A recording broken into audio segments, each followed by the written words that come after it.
What's up, everybody? Welcome to another edition of Successor Tactics. This is where I take a look at one official GW Space Marine chapter per ramble that would make use of the standard Space Marine Codex, and I give you my thoughts on what combination of Successor Tactics would definitely represent them, or I feel would represent them as good as possibly could be, given my opinion on how to represent them and so forth.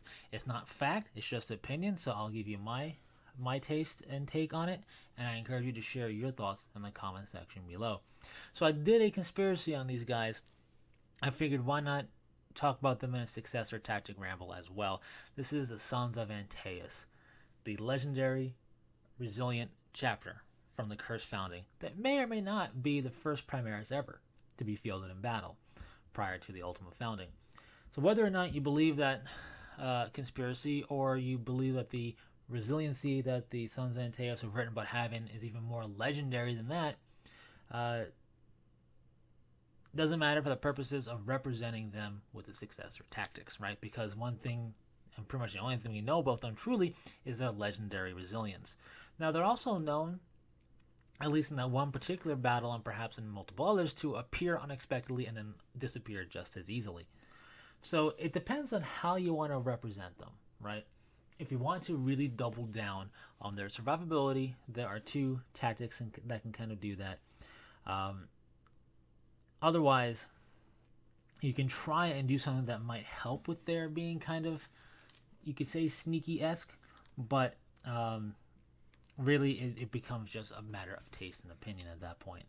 So first things first, Indomitable isn't bad as an idea if you're thinking about it, which is when a morale test is taken for a unit with this tactic, no more than one model can flee. It kind of represents staying power, but not in the way in which the Sons of Antaeus are written about, right? They're meant to take a hit and stay standing. So I think, to that end, Stalwart, however you want to pronounce it, represents them very nicely. When resolving an attack made against a unit with this tactic, an unmodified wound roll of 1 or 2 always fails, irrespective of any abilities that the weapon or the model making the attack may have. So this is particularly nice for when you're dealing with high strength and weapons that have an ease of wounding the target, right? It's not going to do much for the 3-ups, but that just the ability to kind of discount that roll of a 1 or a 2, that unmodified wound roll, is nice, right? How practical it's going to be for you in an actual game, like how much will you take notice of it, I think depends on the luck of the dice, but it is something to represent resiliency, that they are able to shrug off catastrophic injury. That's kind of how it's described. So that can work well for them. Warded could also work well for them, wherein a model with this tactic would lose a wound as a result of a mortal wound, roll 1d6, and a 5+, that wound is not lost. So that is also nice. The thing is, they play kind of an opposite sides of the spectrum a little bit, and neither is particularly got a lot of oomph behind it to truly kind of represent the Sons of Antaeus in a more proper sense. But these are as close as we're going to get. So if you want to really double down on their resiliency, take Warded and Stalwart, right? If you don't, and you want to just have it represented, but you also want to represent perhaps the ability to show up unexpectedly or what have you, or whatever else you want to do, then you could choose between the two, Stalwart or Warded, whatever you feel will benefit you and your playstyle better.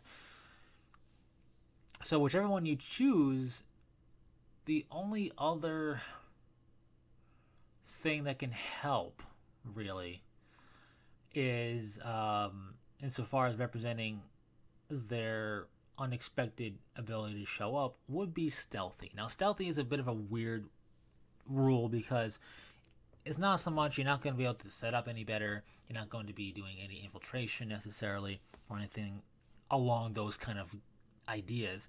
It's just when a model with stealthy is attacked by the enemy, if the model with this tactic is more than 12 inches away, that unit is treated as having the benefit of cover to its saving throw. Now, if things ignore cover, then whatever.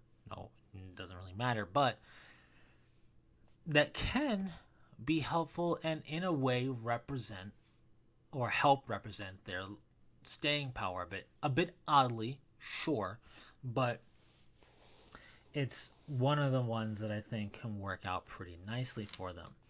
Outside of that, if that doesn't float your boat and you're not going to double down with Warded and Stalwart together, then it becomes a case of what you feel best fits your style for playing this particular chapter in question. Me personally, I would say either I would go Warded and Stalwart, or I pick one of those two and go with Indomitable as well, just to kind of really double down on sticking around, if not just outright resiliency to damage, just doubling down and sticking around a bit more.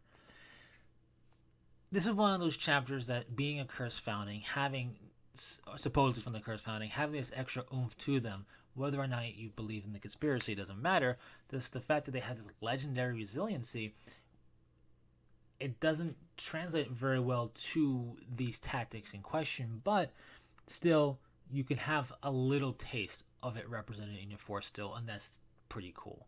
So, personally, I would probably go Warded and Stalwart just to make myself have as much of an advantage to surviving, my model surviving, as possible, especially with the way I roll. But anyways, what are your thoughts for the Sons of Antaeus? Would you go the stealthy route? Would you go the Indomitable route? Or would you pick something else entirely? Share it in the comment section below. Anyways, with that said, that is it for this one. So thanks very much for sticking through it. These Successor tactic rambles don't have to be particularly long all the time. It all depends on how much there is to say and how many options really are juicy to kind of look at. So they're fun to do. Anyways, that's my thoughts for the Sons of Antaeus, of which, by the way, I didn't say this in the conspiracy. I'll just say it here because I'm going to put the same pieces of image up there. We have no idea how the gray and the black is adorning their armor. We just know they're colored gray and black. It could be any which way, which is why all those options are up there to look at. Anyways, with that said, share your thoughts for Successor tactics for them, and until next time, take it easy.